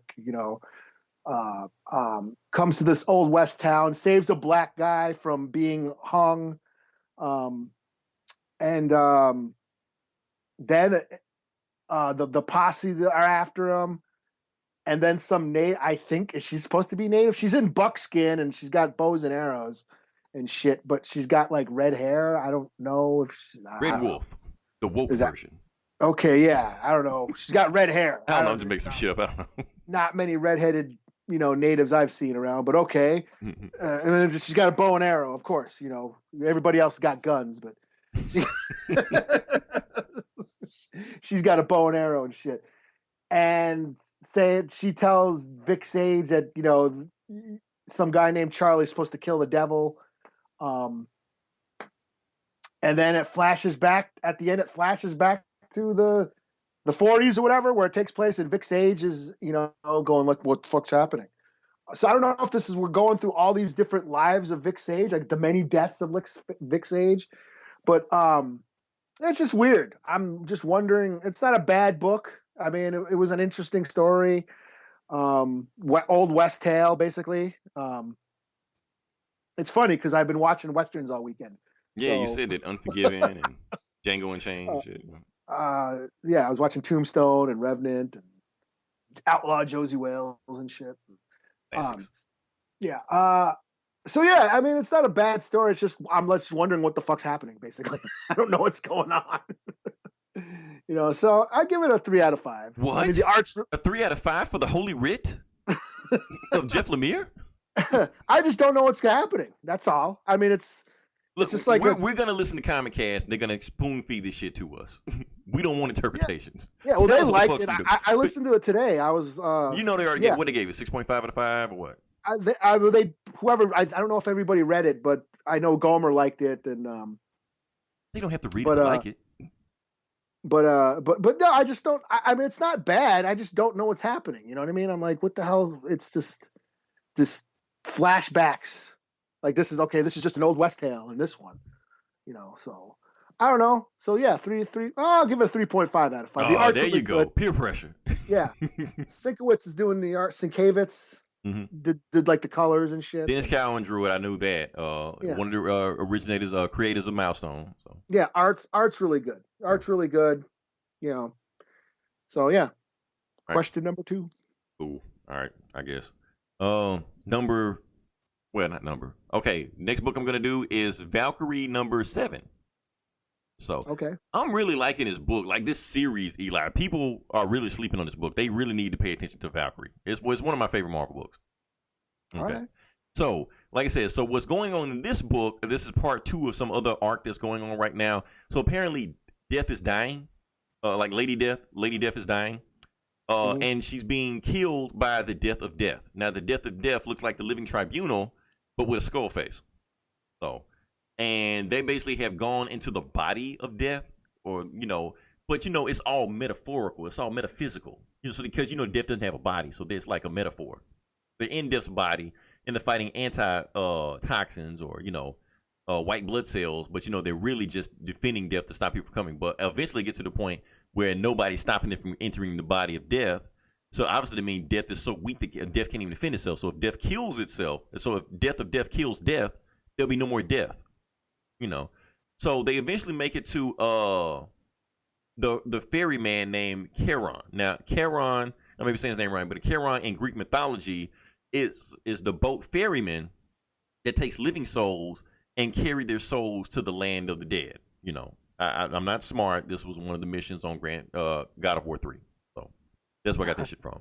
But he's not floating on like a river of blood or river of fire or anything like that. He's floating on a river of pus, like mucus. So apparently that's the infection. Ick. Yeah. So yeah, that's the infection that Death is having right now. So I forgot to tell you, like Valkryie is not by herself. She's actually formed a team of superhero doctors. It's like Doctor Strange and Cardiac, who's an old Spider-Man villain, and some other people I've never heard of before. But anyway, they're here to heal Death. So they finally get to the place where they're supposed to go. Excuse me. And when they finally get there, they see this painting. Valkryie sees this painting. Jane Foster sees this painting, and the painting is a picture of a fiery car in a fiery, car crash. And she just starts crying all of a sudden. Dr. Strange like, what's going on, Jane? What's going on? Like, I know what this painting is. My ex-husband came to pick up my son one weekend because I had to work. And when he picked them up, they went in a car crash. It caught on fire. And that's what I'm looking at right now. That's the day my ex-husband and my son died. I was like, oh, shit. But the thing is, all of the other doctors see different things. Basically, like their most tragic experience with death or like a loved one, thing like that, that's what they see, in that painting. Dr. Strange says he didn't see anything, but while he's doing it, Cardiac shoots him in the back of the head. But not hurts him, it just stuns him and shit like that. And Jane Foster's like, what the fuck are you doing? Cardiac's like, well, first off, you just saw the most horrific shit you ever went through in your life. You just saw your family and friends just die. But if we stop what we're doing, none of this will happen. Like, we have to go save Death. We have to stop Death from dying. And Cardiac's like, look at the dumb shit you're saying. You have to stop Death from dying? That doesn't even make any damn sense. If we just don't do anything, all our loved ones will come back to life. Over here, you talk stupid. So she beat the shit out of Cardiac or shit like that, and she just walks through the door. When she walks through the door, she sees Lady Death on her deathbed. Like it's all metaphorical, with the Death of Death standing over her, and the Death of Death is looking at Jane Foster just like, okay, here's your chance to make a speech on why I should save her. Because first off, she hasn't been doing her job. He holds up this green door because first off, the Hulk, every time something happens to him, he just walks through the green door and nothing happens. Then he holds up his left hand. And then I got this bubble over here where the X-Men can just clone themselves to come back to life anytime they fucking feel like it. So Death doesn't even exist anymore in here. So since she's not doing her job, why should I even save her? And Jane Foster's like, like, I'm waiting. Give me an answer. She's like, because if there's no more death, then there's no meaning to life. He's like, that's a good reason. Okay, bye. That's it. Death comes back to life. Death is like, thank you, Jane Foster, for saving me. You gave him a good excuse for him not to kill me. But do you really believe that? She's like, it doesn't matter what I believe, boss. And then she walks back to the door, and she goes back to the hospital where they first met at. Everybody drinking coffee. They've been there for a while. They're like, Jane, where you been? We didn't know if you were alive or dead or whatever like that. But did we win? She's like, well, I saved Death, and we didn't lose. But did we really win? And then it cuts back to a memory of hers where she sees the fiery car crash where her ex-husband and her son died, and Death is just walking past. Like, Lady Death is just walking past it. The end. Like, pretty cool story. So, I left out a whole bunch of other stuff in there. It's a whole lot of metaphorical stuff in there with medicine. It's editorial about how death doesn't exist in Marvel and stuff. And, Jason Aaron really wrote this story, man. I'm gonna give it a 4.5 out of 5. I really like this one. Even though it's a slow week, like I said, I'm really loving this Valkryie story. Cool. Yeah. What else did I do? Jessica Jones. Okay. So this is I was bored, so I just checked this out. So Jessica Jones, an old client, winds up dead in her office, and she gets kind of cops think she's done it, and turns out it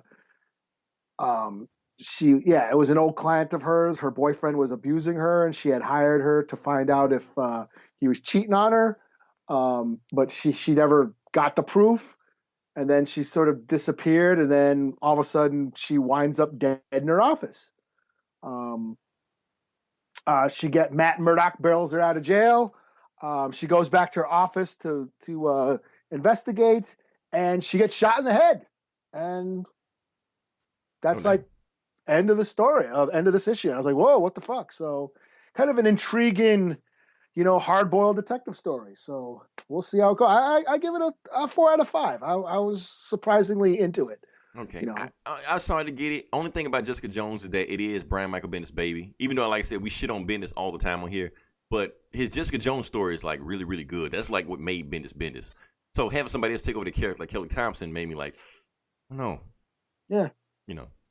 It was fine. I mean, it was, her and Luke Cage they got a family and had moments with them together. Oh yeah, little baby Danielle and all that. Yeah, so I mean, I give it a 4 out of 5. I got into it. So okay, cool. All right. So last book I got. Now I got to do a little backstory on this last book I got because this last book is has an interesting backstory to it. This story is called Iron Man 2020. Okay. Now here's the thing about the story. This is the backstory I'm talking about.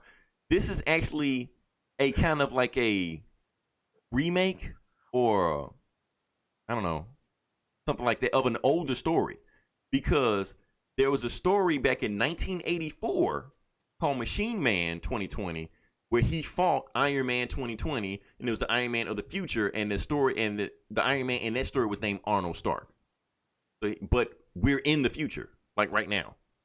So Marvel has been actually building up this story because they wrote that story back in the 80s, I guess thinking the world was going to blow it before we got here, but now we're here, so they might well tell Iron Man 2020. So they were telling a future story, but the story is now. So let's get into it. So Tony Stark is not in this book. This Iron Man of this book is Arnold Stark, like I said, back in the 80s. And he's here, and basically what happened is that, I'll get to it in a second what happened to Tony Stark. He wakes up, he's in Stark International. He owns everything now. It's all his shit. Apparently there's a robot revolution going on right now where all the robots in the Marvel universe have rised up and start attacking people. So he's just going around from place to place, just, putting a stop to, robot, revolts and shit like that, and trying to find out who's like the main boss of them like that. And they don't tell him anything. Like one of them's, like he smashes one robot and then he tells the robot, tell me who's your leader. Like, fuck you, cosplayer. Like, even flips him off and shit like that, And then he talks to the news reporter, and the news reporter asks him, okay, you're Arnold Stark. I don't know who you are, but where is Tony Stark? And he tells him what happened to Tony Stark. Okay, remember when Captain Marvel and Tony Stark fought in Civil War II, and Tony Stark got really fucked up when it comes to something like that? He didn't get fucked up. He died. Captain Marvel killed him. So that Tony Stark that you've been seeing running around the whole time is actually a robot the whole time. He just downloaded his AI, that AI that been talking to Riri and shit like that. He downloaded that AI into that artificially made robot and been running around thinking he's Tony Stark. So y'all think it's Tony Stark, but he ain't been Tony Stark the whole time. So since Tony Stark is legally here dead and I'm his last living relative, all his shit is my shit. So I'm Iron Man. I own his business. I own his corporation. Blah, blah, all stuff like that. And since he's a robot, when I find him, I'm going to kill him. As soon as I find him, So nobody has seen Tony Stark going on anywhere. Last time he saw him was at a liquor store, getting drunk and shit like that. And that he got a report on ZMT, not TMZ, but ZMT. And the reporter asked him, "Hey Tony, you off the wagon again? I guess the demon really is a bottle, huh?" I mean, fuck you. Flips him off and then just keeps walking. So they get into a raid and shit like that. And So the main bad guy of this story is Machine Smith, actually. Just like I said, Machine Smith was back in the 80s. He's the bad guy of this story. And Machine Smith is the one leading the robot revolution. And he's like, okay, y'all keep blowing up our shit and raiding our shit and blowing up our stuff because we're just having, because the robots are so advanced, they have like bars to themselves and stuff like that. And the police are like raiding those bars and blowing them up, shit like this. So like, y'all fuck with us so much, we're gonna blow up one of your hospitals, you know. So and even so, the police send in a robot drone, like, you know, the robot drones they send in and like blow up shit, like, you know, what Trump did, whatever. Yeah. So they send one of those robots in to like, you go in there and just fuck everybody up. But before the robot could do anything, Machine Smith have a conversation with him. He's like, you don't really want to blow us up, do you? He's like, nah, you want to come with us, don't you? Yeah. All right, come on. I'm like, wait, what the fuck? What you doing with our robot? What you doing with our drone? He works for us now. So they go in the elevator and they go up, and Arnold Stark uses his like sensor, like I can't sense them in here at all. What the fuck they went to? So they went in the elevator, and what they went to was the 13th floor. Now, we all know there is no 13th floor in any building. So they specifically made a 13th floor in this building to get away from Iron Man. And that's where all the robots meet, shit like that. Like every robot in Marvel you can think of, except Vision. Why isn't Vision there? I don't know. But every other robot is there. Even, remember Herbie from the Fantastic Four? No, damn. Yeah, he's there. Because in that last Empire book, that incoming book I read, he actually told Mr. Fantastic, fuck you, I'm out, and then he left. So that's where he ended up with these other robots, shit like that. And so that little drone robot, that the police drone robot, talks to Machine Smith. He's like, so you run all this? They're like, no, I'm actually not the boss. I'm gonna introduce you to the boss. The boss name is actually Mark. Let's go talk to him. So, hey Mark, how you doing? So they walk into the Mark, and you see it's Iron Man's original armor sitting there just chilling, you know, just actually making holograms so nobody can see him. He like, is that Iron Man's armor? He was like, no, I'm the Mark 1 armor, but you can just call me Mark, you know. So he takes off his helmet, and it's Tony Stark. You know, and the robot asks him, are you Tony Stark? He's like, no, I'm not Tony Stark. I'm the idea of Tony Stark. I'm his original idea that he had in the cave to escape. So even though I'm not Tony Stark, I'm what got him out of Stark. I was birthed there in the cave. I am Iron Man, you know, and we're going to rise up and we're going to take back what's ours. Who's with me? And every robot in the room says, we're with you. Mark 1, Mark 1, Mark 1. Story ends. So, boom. Weird story. I kind of like it. Kind of futuristic. There's even some notes in the back, because Dan Slott wrote this. There's even some notes in the back also that actually kind of remind me of I Am Legend. Not the Will Smith movie, the actual novel that was really okay. Yeah. Which is awesome. It's actually the first zombie movie, first zombie book, if you want to go there. Because in that book, I Am Legend is basically about that the monsters look at the human as a monster. Yeah. And that's how this book is. Because in the book, all of the robots, like I said, like the robot drone and Machine Smith, all the robots in the book have personalities. The one character that doesn't have personality is Arnold Stark. He's the human. So he's just this cold, calculating, you know, and he just goes around just destroying robots left and right. And everybody's like, damn, man, you have to do robots like that? Man, robots, who cares? You know, so he has no feelings, no emotions, no remorse, anything like that for these robots. So he's cold and emotionless. He's like a robot, but he's human. Meanwhile, the robots have more humanity than he does. So it's like I Am Legend. The humans, they have humanity, but the human has no humanity. So I kind of like where this story is going. It's got some, you know, subtleties in there. He was the monster that was breaking into all the vampires and houses and killing them. Exactly. While they slept. Exactly. He's Will Smith. Yeah. Or Charlton Vincent Heston. Price. Or Vincent Price. Yeah. We keep going with that, yeah. But yeah. All right, I'm gonna get this book a 4.5 out of 5. I'm glad there were no X-Men books, because if there were some X-Men books, I probably would have passed over this one. But yeah, I really enjoyed this. I want to see where it goes, especially since Marvel put a lot of time into remaking a story, because Machine Man is actually like a Jack Kirby creation, you know. And there's some subtle Easter eggs. What's that guy's name? What's that artist's name? Windsor Smith, Brian. You know Windsor Smith? You know that guy? No, Byron, whatever.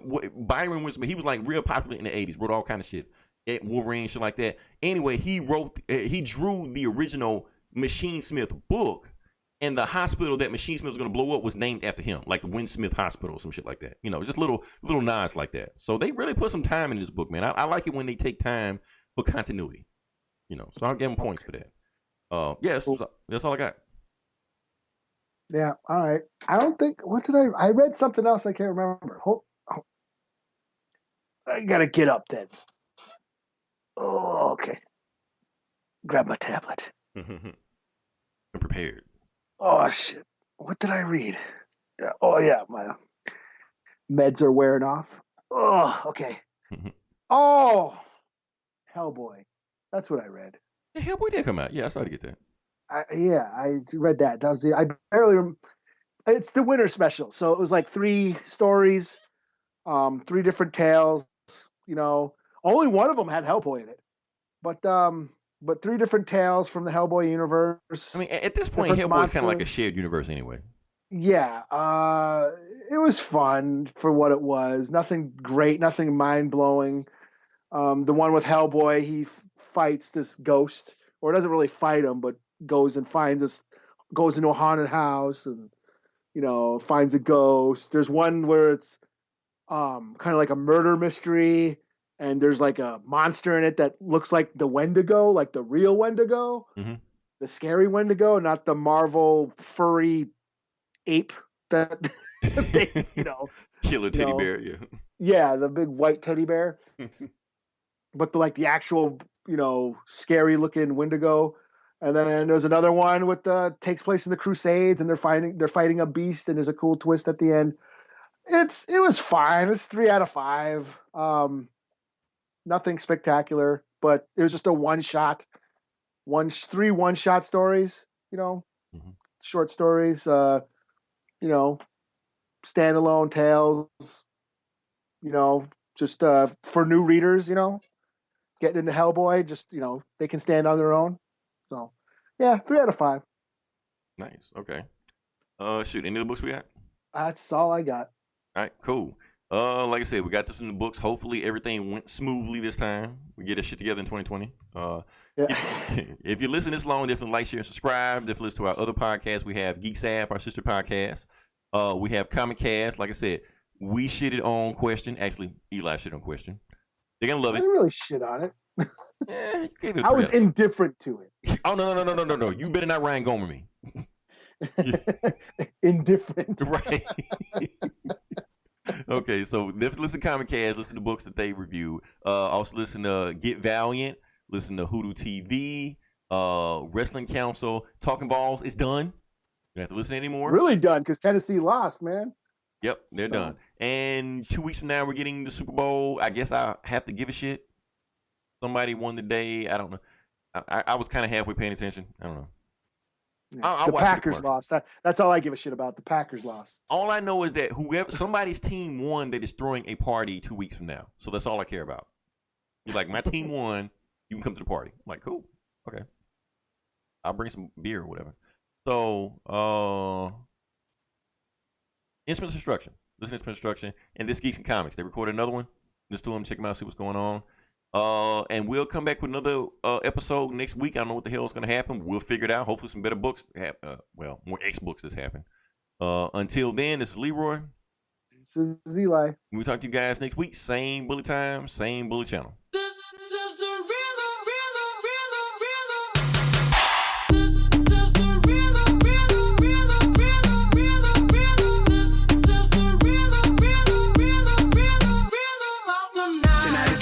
Bueno, I'm talking no problemo. We party to the extremo, baby. This is the rhythm of the night. Baby, tonight's like fuego. We bout to spend a dinero. We party to the extremo, baby. This is the rhythm of the night. Tonight's gonna be bueno. I'm talking no problemo. We party to the extremo, baby. This is the rhythm of the night. Baby, tonight's like fuego. We bout to spend a dinero. We party to the extremo, extremo, extremo, extremo, extremo. Ritmo.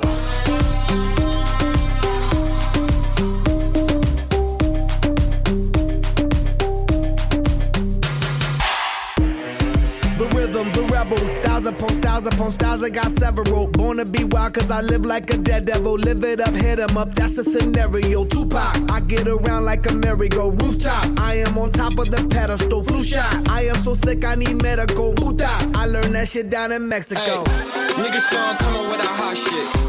man, I got 'em running when I drop shit. I just landed in Miami with a lot of big drip. And I'm going eco with a top stitch. Vision, man, I got a lot of it. I'm Thomas Paine with the common sense. Came from Egyptian sarcophagus. That's why I get all my confidence. Look, black tux with a supermodel blush. Only niggas sipping water in the club. 150 in the Tesla, no clutch. Make the 12 think they need to put a nigga in some cuffs, goddamn. Tonight is gonna be bueno. I'm talking no problemo. We'll party to the extremo, baby. This is the rhythm of the night. Baby, tonight's like fuego. We bout to spend a dinero. We party to the extremo, baby. This is the rhythm of the night. Tonight is gonna be bueno. I'm talking no problemo. We'll party to the extremo, baby. This is the rhythm of the night. Baby, tonight's like fuego. We bout to spend a dinero. We party to the extremo, extremo, extremo, extremo, extremo. Ritmo.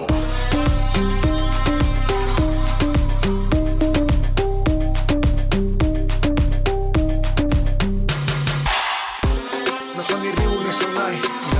Sin estilista luzco fly. La Rosalía me dice que es lo que guay. No te lo niego porque yo sé lo que hay. Lo que se ve no se pregunta. Si te espero y tengo claro que es mi culpa. Como Canelo en el ring nadie me asusta. Vivo en mi oasis y la paz no me la tumba. Hakuna Matata como Timon y Pumba. Voy pa' leyenda así que dale zumba. Los dejo ciego con la vibra que me alumbra. Heiras pa' la tumba, nosotros pa' la rumba. Toda la noche rompemos, al otro día volvemos. Tú sabes cómo lo hacemos, baby. Baby, tonight's like fuego. We bout to spend a dinero. We party to the extremo, baby. Tonight is gonna be bueno. I'm talking no problemo. We'll party to the extremo, baby. Baby, tonight's like fuego. We bout to spend a dinero. We party to the extremo, extremo, extremo, extremo, extremo. Ritmo. You like that space?